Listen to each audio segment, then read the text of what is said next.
ស្បៃរាត្រីឈានចូលមកមនុស្សលោកចូលនិនទ្រាខំផ្លែកតែរូបពងងារនិនទ្រាមិនលួងឬស្រី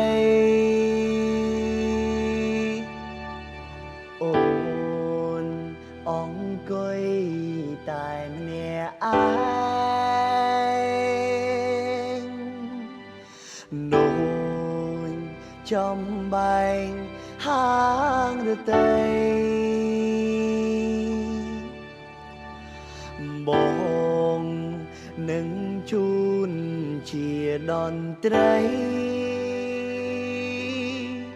កុំគិតអីរឿងសោកាគេ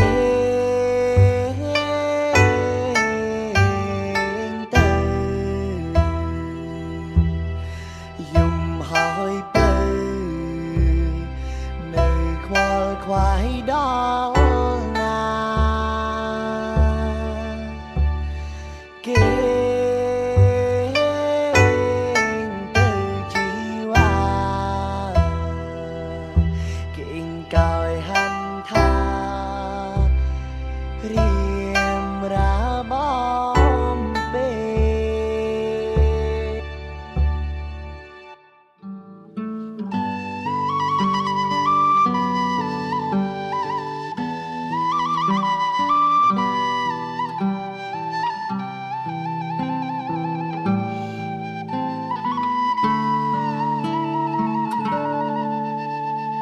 ស្បៃរាត្រីឈានចូលមកមនុស្សលោកចូលនិនទ្រាខំផ្លែតែរូបពំងារនិនទ្រាមិនលួងឬស្រីអូនអង្គុយតែម្នាក់ឯងដូចចំបែងហាងរតីបងនឹងជូនជាតន្ត្រីកុំគិតអី